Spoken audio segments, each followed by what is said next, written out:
அனைவருக்கும் வணக்கம். இன்னைக்கு வீடியோவில் என்ன பார்க்க போகிறோம் அப்படின்னா, புரட்டாசி மாதம் வரப்போகுதுங்க.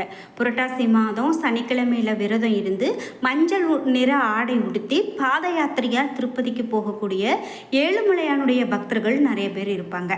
அப்படி ஏழுமலையான தரிசிப்பது ரொம்ப அதாவது பேருந்து வசதி இல்லாத நேரத்திலேயே கூட அந்த காலத்தில் இருந்தே இருக்கக்கூடிய வழக்கமாக இருக்குது. சகல வசதிகளும் இருக்கக்கூடிய இந்த நாட்கள்லேயும் அதே போல் ஏழுமலையானின் முழுமையான பக்தியோடு வழிபடக்கூடிய பக்தர்கள் இருக்காங்க. அப்படி இந்த வேங்கடவனுடைய மகிமையை நாம் இதிலிருந்தே தெரிஞ்சுக்கலாம்.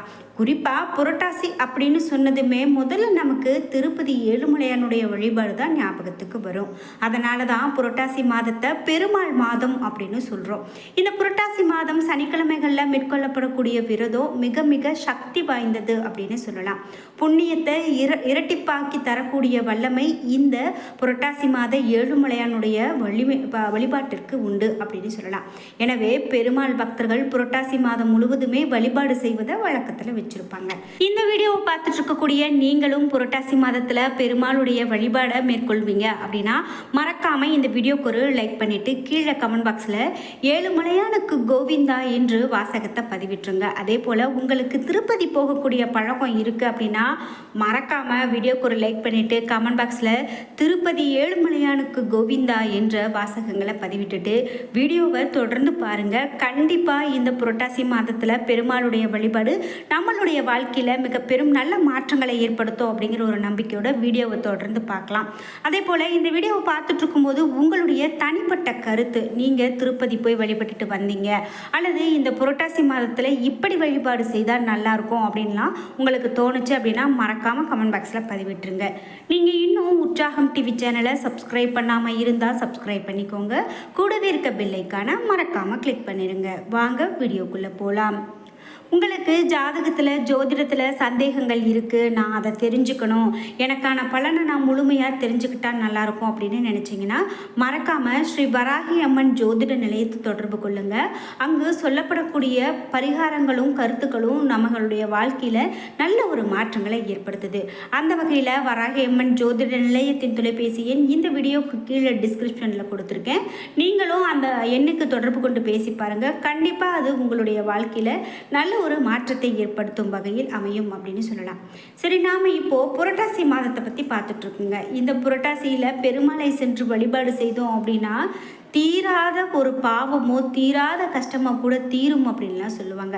புரட்டாசி மாதத்தில் கடைபிடிக்க வேண்டியவை அப்படின்னு பார்த்தீங்கன்னா முக்கியமான விரத முறைகள் நிறைய இருக்குது. குறிப்பாக இந்த புரட்டாசி மாத வளர்பிறை சதுர்த்தியில் விநாயகருக்காக இருக்கக்கூடிய விரதம் ரொம்ப சிறப்பானது அப்படின்னு சொல்லுவாங்க. விநாயகரை வழிபடும் போது கண்டிப்பாக காரிய சித்தி உண்டாகும் அப்படின்னு சொல்வதால் இது போன்ற இந்த விநாயகருடைய வழிபாடு மேற்கொள்வது ரொம்ப நல்லது அப்படின்னு சொல்லலாம். அதே போல் இந்த ஆண்டுக்கான புரட்டாசி மாதம் அப்படின்னு பார்த்தீங்கன்னா திருப்பதி ஏழுமலையான் கோவிலில் வருடத்தின் எல்லா நாட்களுமே திருவிழா காலமாக இருக்கும் அப்படின்னு சொல்லலாங்க. இங்கு வரக்கூடிய பக்தர்கள் ஒரு வருடத்திற்கு 450 விழாக்கள் நடத்தப்படுதுங்க. குறிப்பாக இந்த விழாக்களினுடைய அற்புதங்களையும் வரலாற்றையும் நம்மளால் வார்த்தைகளால் சொல்லி விவரிக்க முடியாத அளவிற்கு இங்கே நடக்கக்கூடிய இந்த திருவிழாக்கள் ரொம்ப சிறப்பாக இருக்கும் அப்படின்னு சொல்லலாம். அப்படி திருமலையில் நடக்கக்கூடிய மிக சிறப்பான விழாக்கள்ல ஒண்ணுதாங்க நவனிக சலக்கட்ல பிரம்மோற்சவம் அப்படின்னு சொல்றாங்க. 9 நாட்கள் நடைபெறக்கூடிய இந்த பிரம்மோற்சவம் தமிழ் மாதங்கள்ல புரட்டாசி மாதத்துல நடத்தப்படுது. புரட்டாசி மாதத்தினுடைய கடைசி 2 வாரங்கள் இந்த விழா நடத்தப்படுவது ரொம்ப சிறப்பா இருக்குங்க. அதே போல இந்த விழா அப்படின்னு பார்த்தீங்கன்னா இந்த ஆண்டு நவனிக சலக்கட்ல பிரம்மோற்சவம் அக்டோபர் 4ஆம் தேதி துவங்கி 12ஆம் தேதி வரைக்கும் நடக்க இருக்குங்க. அதாவது புரட்டாசி மாதம் 18ஆம் தேதி துவங்கி 26ஆம் தேதி வரைக்கும் நடக்க இருக்கு. அக்டோபர் 3ஆம் தேதி அங்கூர் பானத்துடன் இந்த விழா துவங்கப்பட இருக்கிறது அப்படின்னும் இந்த பிரம்மோற்சவம் நடைபெறக்கூடிய காலங்களில் தினமும் காலை 8 முதல் 10 மணி வரையிலும் மாலை 7 மணி முதல் இரவு 9 மணி வரையிலும் பல்வேறு வகையான சேவைகள் நடத்தப்படும். இந்த நாளில் எந்த வாகனத்தில் மலையப்ப சுவாமி சேவை சாதிக்க உள்ளார் என்ற முழு விவரத்தையும் திருமலை திருப்பதி தேவஸ்தானம் வெளியிடுவாங்க. குறிப்பிட்டு இந்த பிரம்மோற்சவம் அப்படின்னு பார்த்தீங்கன்னா அக்டோபர் 4ஆம் தேதி மாலை 5:45 முதல் 6 மணிக்குள் கொடியேற்றம் நடக்கும் அப்படின்னு சொல்லப்பட்டிருக்கு. நீங்கள் திருப்பதி போகிறீங்க அப்படின்னா இவையெல்லாம் நீங்கள் பார்க்கறதுக்கு இந்த நேரம் சரியானதாக இருக்கும் அப்படின்னு சொல்லலாம். அதே போல் வருடாந்திர பிரம்மோற்சவத்தை முன்னிட்டு 2, 3 மற்றும் 4வது நாட்களில் பகல் 3 மணிக்கு உற்சவமூர்த்திகளான மலையப்ப சுவாமி, ஸ்ரீதேவி மற்றும் பூதேவி தாயாருக்கு ரங்கநாயகுல மண்டபத்தில் சிறப்பு ஸ்தாபனம் திருமஞ்சனம் நடத்தப்பட இருக்கும். இதனால் புரட்டாசி மாதத்தின் 3வது மற்றும் 4வது வாரத்தில் திருப்பதி செல்ல திட்டமிட்டிருக்கக்கூடிய பக்தர்கள் இந்த நேரங்களில் சென்றாங்க அப்படின்னா மலையப்ப சுவாமியின் வீதி உலாவை தரிசிக்க முடியும். மாட வீதிகளில் அமைக்கப்பட இருக்கக்கூடிய கேலரிகளில் இருந்து பக்தர்கள் சுவாமி பல்வேறு வாகனங்களில் வீதி உலா வருவதை நம்மளால் பார்க்க முடியும் அப்படின்னு சொல்லலாம். குறிப்பிட்டு இந்த புரட்டாசி மாதத்தில் நீங்கள் திருப்பதி போகிறீங்க அப்படின்னா நிறைய பக்தர்கள் வருவாங்க, ஆயிரக்கணக்கான பக்தர்கள் வருவாங்க. ஆனால் இந்த புரட்டாசி மாதத்தில் ஏன் இப்படி ஆன்மீக வழிபாடுகள் நிறைந்ததாகவும் இவ்வளவு சிறப்பாக இருக்குது அப்படிங்கிறதையும் நீங்கள் தெரிஞ்சுக்கணும். குறிப்பிட்டு இந்த மாதம் புனித மாதமாக இருப்பதால், பெருமாளுக்கு உகந்த மாதமாக இருப்பதால் வைணவ கோவில்களில் சிறப்பு பூஜைகள் நடத்தப்படுதுங்க. மக்கள் பலரும் விரதம் இருந்து பூஜைகள் இருப்பாங்க. அதே போல் அறிவுக்காரனாகிய புதனுடைய ராசியில் சூரியன் இருப்பது இந்த மாதத்தில் தான். இந்த மாதத்தில் தான் சனிக்கிழமைகளில் பெருமாளுக்கு விரதம் இருப்பாங்க. நவராத்திரி பூஜை நடத்துவதும் இந்த மாதத்தில் தான் செய்வாங்க. புரட்டாசி மாதம் மகாவிஷ்ணுவுக்கு உகந்த மாதம். மேலும் இந்த மாதத்தில் பெரும்பாலான இந்துக்கள் இறைச்சி உண்பதை தவிர்ப்பது நல்லது. அதாவது அசைவ உணவுகளை தவிர்ப்பாங்க. புரட்டாசி மாதம் அசைவம் சாப்பிடாம உடல் பிணி அதிகமாக சாப்பிட்டா அதிகமாக வரும் அப்படின்னு சொல்லுவாங்க. இதனால் புரட்டாசி மாதம் ஜீரண கோளாறுகள் ஏற்பட வாய்ப்பு இருக்குது. அப்படிங்கிறதால இந்த உணவுகளை தவிர்க்கிறது நல்லது. திருப்பதி வெங்கடாஜலபதி பெருமாளை புரட்டாசி சனிக்கிழமையில் வணங்குவது பெரும் புண்ணிய பலன் அப்படின்னு சொல்லுவாங்க. அதே போல் திருப்பதிக்கே சென்று வேங்கடவனை இந்த நாட்களில் பார்க்கும்போது மிக பெரும் புண்ணியத்தை பெற முடியும். இல்லை அப்படின்னா நம்ம வீட்டில் வெங்கடாஜலபதி திருவுருவ படத்தை வைத்தும் கும்பிடலாம். புரட்டாசி சனிக்கிழமை பூஜைக்கு உரிய பொருட்களை முன்னதாகவே நம்ம சேகரித்து வைத்துக்கொண்டு வழிபாடு செய்வது இன்னும் நல்லது.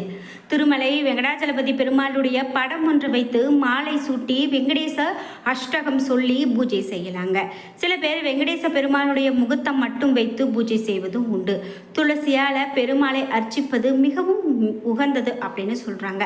மாவிளக்கிட்டு பூஜை செய்வதால பச்சரிசி மாவை தூய உடலோடும் மனதோடும் இருந்து சலித்து அந்த மாவிளக்கு அதில் செய்து அதில் நெய் விட்டு தீபம் ஏற்றுவாங்க. பெருமாள் படத்தின் முன்னால் இப்படி நெய் தீபம் ஏற்றுவதால வறுமை நீங்கி வீட்டில் செல்வ செழிப்பு ஏற்படும்.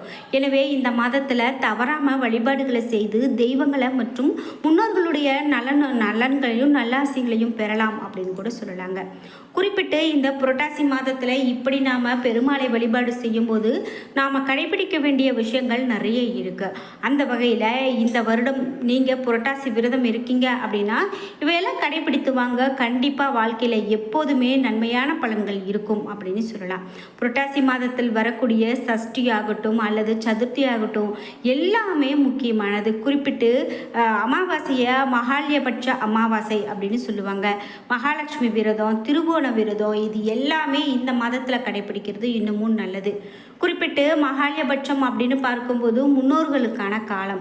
மகாலயம் கூட்டமாக ஒன்றாக என அர்த்தப்படுது.